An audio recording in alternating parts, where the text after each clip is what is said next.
Good morning. Yeah, we're starting. Good morning. Good morning. You can ask your questions. Questions are part of the class too. The questions also are part of the class. No, it was really kind of like Mary just said, unfortunately said over what happened in Israel. Are you aware? Which thing? I mean, a couple of things. The rabbis who were killed now. Yeah, but the intersection, the junction. I don't know. It doesn't really matter. For the remote junction. Yeah. It doesn't really matter what, because of course I'm thinking it's always going on in social media. Yeah. But it's so Miriam tells me, right, okay, fine. And then I just go and do whatever. It's like, how do you, like, it's a terrible, horrible thing. But we're going on with our life. Like, how do you get absorbed in, like, how do you, what's the how do you get, you know. Yeah, that's.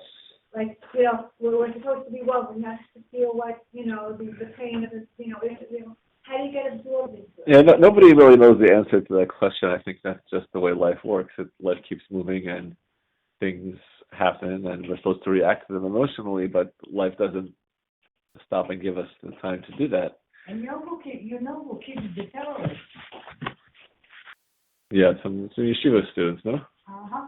Yeah. What did you just say? Who keeps the two terrorists? Yeah. Yeah, I mean, you know, I don't think if there is an answer, I don't know it. You know, the whole idea of this world is that it's a world of confusion where nothing seems to make sense, really, and that's part of the challenge, like the paraduma, you know, is the ultimate mitzvah that you can't make any sense out of it. So once we accept that we don't really have explanation for anything, then it's just a question of how do we deal with it. Right. And you know, the Torah gives us a structure to our lives, so it's helpful actually that we have.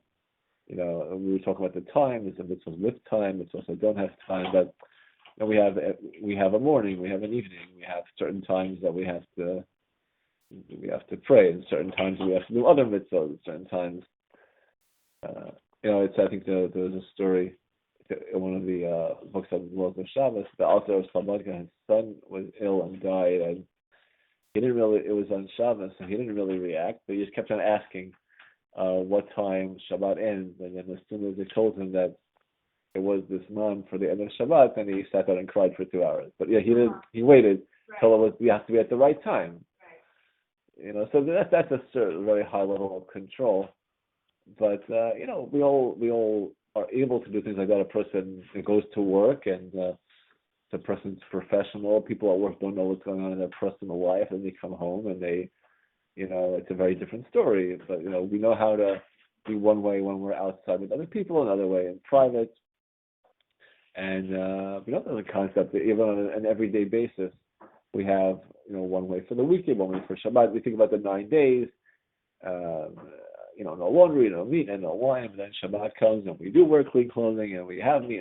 And then if Tisha B'Av falls on Sunday, so we have the Sudash L'Shir that says you can eat Sudash Shlomo, like, you know, as lavish as King Shlomo's feast. But you have to stop by sunset, even though it's still Shabbos, and you can't take off your shoes for 45 minutes later. And all of these guidelines, the Torah gives us an exact recipe, certainly in terms of the actions. But then in terms of the feelings, you know, the feelings are not as robotic. You know,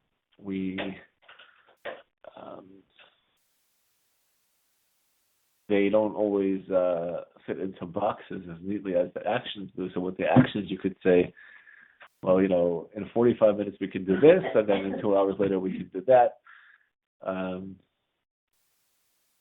You know, the main thing is that we have vehicles, we have time, but we also have actions, so we have tefillah. So if we feel emotional about something, we can open up. You know, we can sit for 2 hours just moping and feeling like, how can I get up and study Torah, or how can I get up and interact with people when this happens?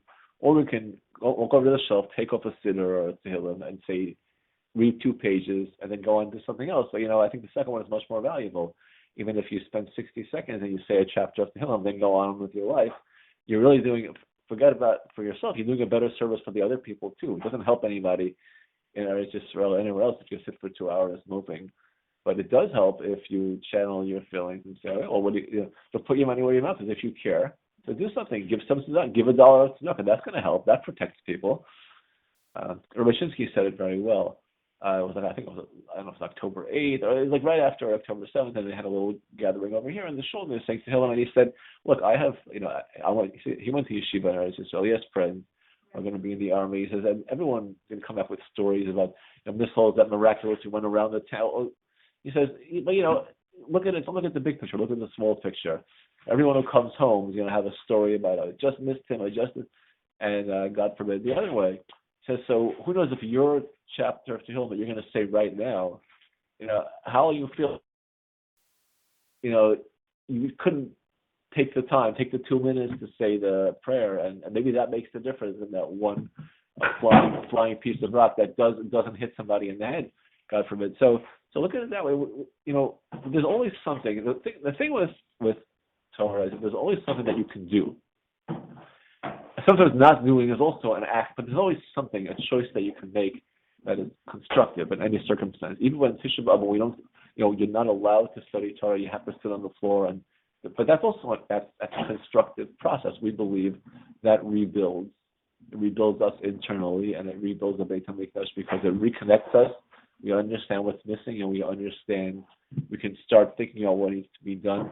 There's no such thing as just kind of being upset with no constructive takeaway. So I think that's what we have to look at it. We say the Rishiva would always quote how he went to his father when he was young, and he said, "Oh, I feel afraid, or I feel whatever, nervous or despondent." And his father said, "Is this helping you?" I don't know exactly. I've heard the different versions, but essentially his father said, "So are you doing more Torah mitzvahs as a result, or less?" And he said, "Well, I think maybe less." So his father said, "So then you know who's talking to you." That's it. So that's and it's not. We say it's moment to moment, and there's many examples from Chazal that we have to monitor. It's not like, I'm sad for a good reason or I'm afraid for a good reason, so it's good. It's only good as long as it's good. If it starts becoming not good, then you immediately switch tracks. I'll give you an example. This is it's a Rashi. I think it's Rashi. Definitely a midrash that it says, "Yakum Abraham al Tanei Meito." Abraham he came to mourn for his wife who had passed away at the untimely age of 127 years old. Right, so he came to mourn and to give a hesped, and then it says he got up and he went and he bought the Hebron. There's still some people still not come to terms with that, but he bought it. That's definitely recorded. The deed has been filed. So he brought this place in Hebron to bury his wife. So it says that what happened was, so 1 minute he's mourning and he's sitting shiva. The next minute he's busy doing a business deal. Obviously it's necessary, but he got up, he picked himself up and went.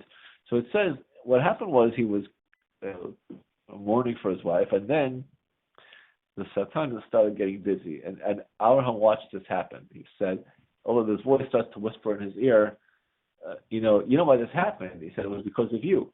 We know that Rashi tells us that he was up there on the mountain about to doing the Akedah, and almost he was ready to slaughter his son, and then Hashem's done at the last moment, don't do it. And back home, Sarah was not there. She was home, and she hears this report. The angel tells her, "You know what's happening? You're with your son," and she was so shocked that she died. This is the approach altogether of the Haredim, the Datiim. Hashem natan, Hashem lakach, Yihi Shem Hashem mevorach. This is true, but listen to what happens in this story, because this is very, it's directly to that point. So Abraham, comes home and he finds out that, Hashem tells him, "You passed the test. For this, forever and ever, your children will be blessed. That you'll be, and we're gonna, in 2 weeks we'll be in shul, right? Blow the shofar. A shofar, brings the memory of the Akedat Yitzchak. This is, I remember one of my teachers would say, these two this mountain out there in the wilderness, right? There was no, there was no cameras, there were no people, there were no houses, there was nothing there. It was just these two men alone on a mountain, an old man and his son, doing something that didn't actually happen, right? It was a non-event. Nothing happened. He was ready to do something that he didn't end up doing, and that one action lasted for thousands of years, and it was the most important thing in our history that keeps us going until today. No fanfare, no news reports, nobody was watching, nothing even happened. And what happened? Nothing. And that is what keeps us. So that mitzvah, and Hashem tells him, Hashem says, you passed the test. Now you've demonstrated. Yirei Elokim ata, Yivarecha v'erechecha, v'harba Hashemayim, v'achol hashal asatayim. Then he comes home and he finds out that his wife died. What does he say? He does what he's supposed to do. He has to mourn for her. It says she lives a perfect life. 127. When she was 100, it was like she was 20. When it was 20, it was like she was 7. She was perfect. A good life, a full life, a wonderful life, beautiful life. And then the Satan starts telling him, you know why this happened? This happened because of you. Because she died because of the shock of the Akedah. And if you hadn't, which was true, and it was true. Therefore what? Therefore nothing. Right? It didn't mean that you have to die of something. Something, and it's not like there was any question. I mean, Hashem personally, through an angel, told him, you did the right thing. You passed the test. This is your ultimate test, your greatest test. Your children will be blessed forever and ever. So what's the big deal? So now, Satan is always doing this, by the way. It says that even right after, right, what happens immediately when he's up there on the mountain with the knife, and don't kill your son, it was only a test. So he looks around, got to do something, right? Got to do something, and he sees a ram, and it has its horns are tangled up in the branches, and he goes to untangle it. Why are the horns tangled up in the branches? It says Satan was busy tangling it up, and why? Because he figured, he'll get busy, he'll have to untangle the knots, and then by the time he gets to actually shechting the ram, it will be like, it will be he'll run out of steam a little bit. It won't be quite the same thing anymore. It says when he shechted that ram, it was like, and this will be my son, the same day he put all his heart into it. So instead of my son, I will be blow the shofar to remember that. So I was hoping that get a little bit, it's like you're about to drive off to a mitzvah, like a car doesn't start, got to go get a boost and this and that. By the time then 10 minutes later you're on the road again, but it's like, not the same thing anymore. You're not running with the same enthusiasm. She says, come on. Abraham had 10 tests, right? None of us could have passed any of those tests. This was his 10th test, his greatest moment, and he just won. Give up. Go find somebody else. What are you going to accomplish now? So you're going to take him 3 minutes to untangle them, and then what? He just passed the Akedah. You think he's not going to do? So Satan does not give up. He is so dedicated. He is so committed to what he does. He just had the biggest defeat of his entire career. Just give up. You lost this one. Abraham's going to go down in the Hall of Fame. You lost. It's over. I'm like, no. He says, I can salvage something. I can get him. If I can, for 3 minutes, he'll have to pull the horns out of the branches, and then by the time it comes, the missile will cool off a little bit, the delay, it will distract him. That's worth it. Takes the time for it. He doesn't. Imagine if we would do that. Like we suffer the biggest, God forbid, the biggest downfall of our life. We do the worst mistake ever. We messed up everything, and then so what do we?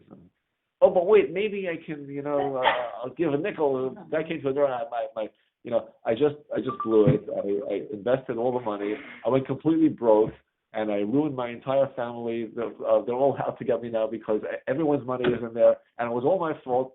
Oh wait, I found the nickel in my pocket, and there's a guy, I can give a nickel to that guy. I can do something good still, all the people are pounding at my door. I want to, we'll deal with that later. Let me at least give a nickel to the play. See, I did something good today. That's what the Satan does.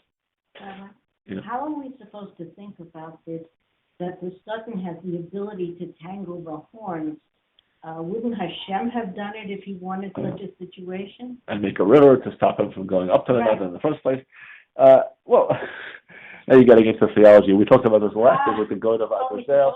The goat of Azazel, the idea of outsourcing that Hashem does, it's all part of the deep philosophy that we can't really understand. But Hashem is one, right? That's important. Hashem is definitely one, but it doesn't look like it when we look around the world, right? We see a lot of things. Basically, everything is, the whole world is a world of heresy, right? There's a table here, right? What happened to God being one? Why is there a table here?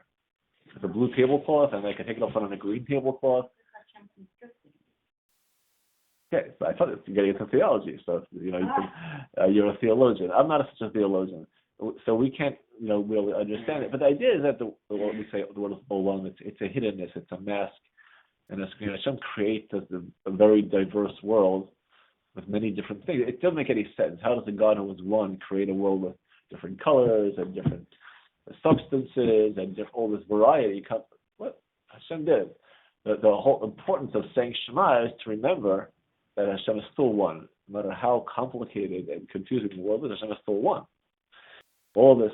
But Hashem puts all these different layers in between himself and us, that we should not find him too easily, because he wants us to look for him. It's a good game of hide and seek. Hashem wants us to find him. And he wants us to look hard to find him.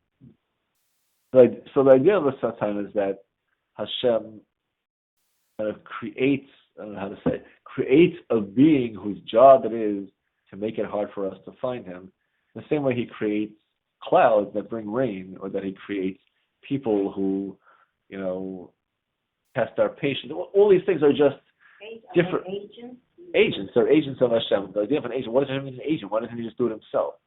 The idea is that Hashem does things in a manner that they seem to take on a life of their own, even though they don't really. That's the best we can say. The whole idea of idol worship was the inability to recognize that. When idol worship people began to think about those things as being independent, that's idol worship. When we recognize those things exist but they're not really independent, that's what we call believing in Hashem. So ultimately, the idea when we say in the Shema, if you do the right thing, the rain will fall, there will be peace. Well, what do you mean? The people who are, creating war are people.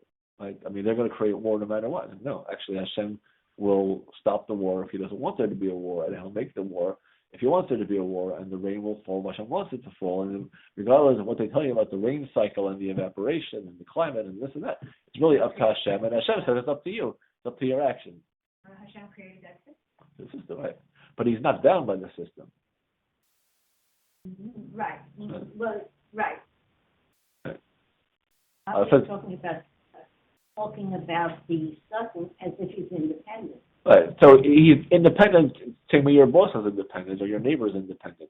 Not really independent, but just like your neighbor is a thinking person who has their own life and their own choices, but the way they affect you is only to the degree that Hashem wants them to affect you. If Hashem does not want them to affect you, then they'll ignore you, or whatever they do will not land on you, won't have an impact. So same thing with the Satan. He's an angel, but Hashem gives him the ability. So more than that, it's hard. Again, these things ultimately there's something that our minds can't really grasp about all of this. So we can't really grasp Hashem at all. But that's the way it is. So after that, kind of getting back to where we were. So Abraham is mourning for his wife, and then the Satan is telling him, this was all your fault, and it's true, but it's not true. But it's true that the cause of her death was that she heard about the Akedah. That didn't make it a mistake. That when he was given direct communication, Hashem through the angel told him that you passed the test. That was still true. So what was Avram's reaction? So you would say he should just ignore it. But that's not what wasn't his reaction. That was when he got up and he went to start doing business, to start buying the cave of Machpelah. Why? Because Avram saw, he said, I'm at risk. If I continue to stay in this place, if I continue to mourn and think about my wife's passing, I'm at risk. I'm vulnerable to the Yetzer Hara, to the Satan. So he decided to switch tracks and he moved into a business mode. He said, we'll do some real estate dealings now, and I'm not going to think about this. I'm not to the same degree. And now again, Abraham just passed the greatest test ever. He passed the Akedah. You know how much emotional strength it took to do that? And again, depending on how you explain the test, and there's all kinds of different nuances in exactly what the test was, but it was a tremendous test of dedication and the ability to do it with joy and to do it with a full heart, with enthusiasm. He had 3 days, he had to travel 3 days. It says that was intentional. Hashem didn't want him to rush into it. He wanted him to do it slowly. He has 3 days to think about it. He's just traveling towards the mountain, and he knows what he's going to be doing there, and he does it. He gets up early in the morning. He saddles his own donkey. He doesn't want anyone else to do it for him. He's so enthusiastic, and he does all that. And now after that was before he knew it was a test, and he thought it was real, and he did it. And he passed the test with flying colors, and then he was told, you passed the test. Fantastic. Now the Satan is going to come to him and say, oh, but it was really you caused the death of your wife, which is a non-logical argument. It's not rational. We know this, that this Jewish philosophy that Hashem makes things happen, and it doesn't mean we don't decide we did the wrong thing just because the results weren't what we wanted them to be. And he knew it was the right thing. And so why don't you just look the Satan in the eye and say, as a matter of fact, it says when he was going up the mountain to the Akedah, the Rishiva, with a couple of, he would often quote this, he comes to him and says, he says, Saba, old man, grandfather, have you lost your mind? You have a son that you given to you at an old age, and now you're going to slaughter him? Because do you realize that if you do this, then you're going to be guilty of murder? Because there's no way Hashem told you to kill your son. It was a mistake. You heard wrong. You're imagining things. He says, Almanach, okay, fine. Yeah, I'll take it. I'll go with that. I'll just, I'll accept that possibility, and I'll just continue to do what I'm doing. This is what is that? What kind of response is that? He says, you're crazy, you heard wrong, and you're about to commit a murder. And he says, okay. But the Rishiv explained that there are times the Satan tries to inject doubt. He's very good at that. Cause us to doubt ourselves, doubt what we know to be true. And often, and Abraham understood this at the time, the best strategy is not to engage in debate. Same as we don't debate Holocaust deniers or any, he understood that entering into an argument was already, that's what the Satan wanted. And he said, listen, I won't be able to prove it to you 100%. As a matter of fact, I once was speaking to somebody, I was a therapist, and we were talking about OCD, obsessive compulsive, and he had gone to Chafetz Chaim. I mentioned this. I said, do you know? He said, yes, I do. I said, Dr. Paul. Because he knows of a couple of people who were cured of OCD just by this midrash. Not most cases they need a little more than that, but this was exactly. Rashi used to say, they think Freud discovered the subconscious. We knew about the subconscious before Freud was born. But this was Abraham's approach. He understood. He said, I'm not going to resolve every doubt, and I don't have to. And I know it's right. I'm going to do it anyway. That was the strategy. Then the Satan comes to him, you're going to pass this test, and there's going to be another test, and another test, and another test. How long? He said, okay, fine, no problem. And he kept on going. So now, after the fact, what can we do the same thing? He told me my wife died. Okay, he doesn't do that. He gives it's almost like he's throwing in the towel. Now you're going to throw in the towel after you passed all those other tests, and now all of a sudden you give up. He wasn't giving up. He was being smart. We always know this, that this is an important fact actually to prepare for Yom Kippur, for the 10 days of Teshuvah. When we think about planning and strategizing to do the right thing, our goal is not to be a hero and to overcome evil, and that is our goal. But our goal is to run away from evil, and we should avoid. And that's what a smart person does, right?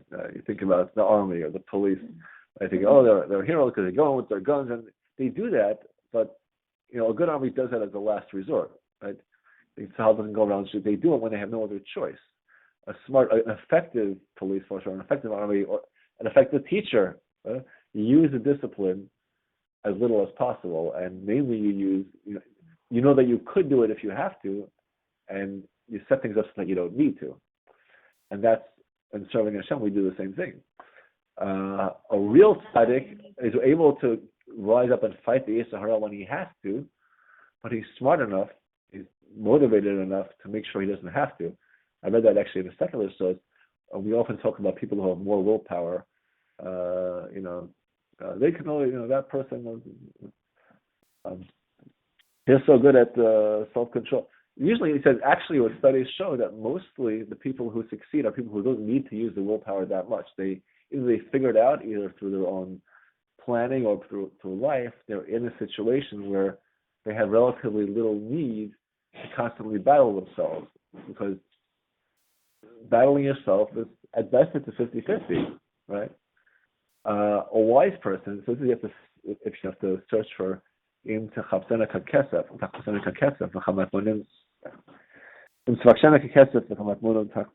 you have to search for avodas Hashem like silver and like treasures. I mean, if you were trying to make money, right? Imagine a guy's trying to make money, and he says, "I could make a lot of easy money, but that's too easy. So I'm going to try to do something that's more challenging." Nobody does that, right? They say, "Let me get rich as quickly and as easily as possible." And when it comes to mitzvahs, we sometimes say, no, "What's that worth? That's anybody can do. Let me try to do something really big and really heroic." That's not a smart. If we really take the mitzvahs seriously, and we understand how important they are, we'll say, "Well, let me use whatever strategic ways I can manage to get the most bang for my buck," as they say. So a smart person, a righteous person says, I'm not going to go down that street and then have an internal battle on whether or not to walk into that store or that restaurant. I'm just going to walk down a different street. If I find myself at a place where I have a temptation, then I have to fight. Then I'm ready to fight. But the right thing to. So that's what Avraham did when he was going up the mountain and he had a job to do. He knew he had to address and respond to whatever challenges the Satan would throw his way, and he did, and he succeeded. But after the fact, he says, "Well, I can continue." There was obviously a value, right? Sitting shul for his wife in mourning is important. It's a mitzvah, and he could have said, "Well, this is my mitzvah now. I have to mourn for my wife, and I gotta, fight." And I'm sure he would have done it. He would have succeeded. But he said, "But wait, there's a risk. I have this voice in my ear. It's the same voice, the same one that tried to stop me on the way up the mountain, the same one that tried to stop me on the after, But here I can avoid it now." And he said, "Good. We're going to do something else now. Okay, I did the mitzvah. I gave my hesped, and I'm going to now go. I'm going to involve myself." The great Abraham, the great master of the self-mastery, the great hero, said, "This is not a battle I have to fight." And he didn't. He just sidestepped it. I went to go do something else.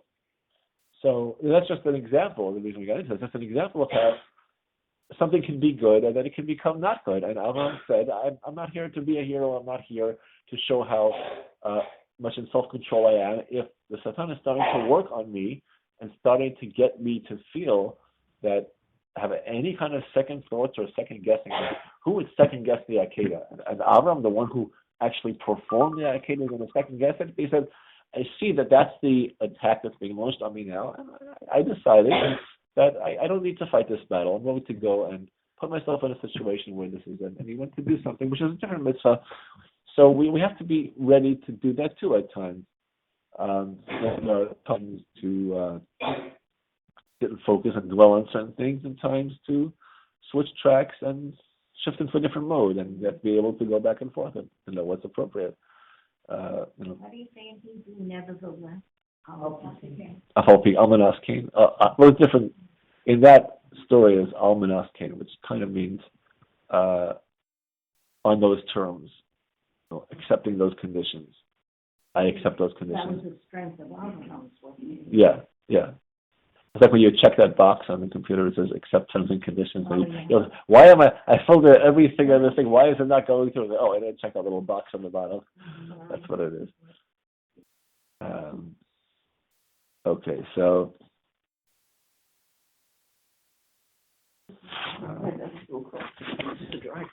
Okay, so a little bit.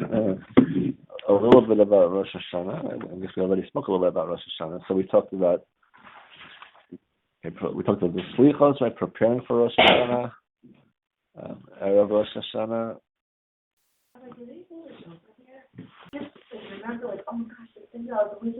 Yeah, they do. I'm a little bit remiss because like today I davened by myself. There was nobody else in the shul at the time, and I left my shofar at home, and there was one in the shul. But it's I don't know if it's I think there's some discussion as to whether there's any kind of personal, private mitzvah rather than just a communal reminder. And that's what it is. It's a reminder. The Sfardim do the slichos for a whole month, and Ashkenazim do the blowing of the shofar. And the main thing is to remember. Michel Salanta says that he asked this question. He has this famous iconic letter in the Or Yisrael, which is his collected letters, among other things. And he says it the following way. He starts with a little philosophy. Because everything in the world runs on the principle of cause and effect. He starts going off what seems like a tangent. He says, well, imagine if you have grain, that you grow wheat in the field. So why do you grow wheat in the field? Because somebody planted and put the seeds in and watered it. Well, why did the person put the seeds in the field? Well, the person wanted to. Why did they want to? Well, maybe they wanted to get wheat, or maybe they wanted to have a job, and somebody else wanted wheat and paid them, so the other person wanted the wheat and paid this person, and this person plowed, and everything can get traced back, cause and effect, all the way back to the true cause of everything, which is Hashem. Okay. Like, where's he going with all this? So he says, well, okay, now we have to ask ourselves the following question. Everything in the world operates on cause and effect. So what exactly is the cause for a person during the month of Elul to improve themselves? It's like silence. So think about it. Because everything happens because somebody wants it. There's somebody who got up in the morning and I want this, I want that, I want you to do this for me, I'll hire you, I'll make you, who wants and improve themselves in Elul? Nobody wants. That's not a natural. There's no instinct, right? There's no physical part of the body that wants that. So we all say it. Yeah, this is a time for self-improvement. But have you forgotten that everything in the universe works on cause and effect? If there's no cause, there won't be any effect. So you have to ask yourself that question. And then he says, parenthetically, it also applies all year round, but specifically in Elul, when we say, so he says, great news.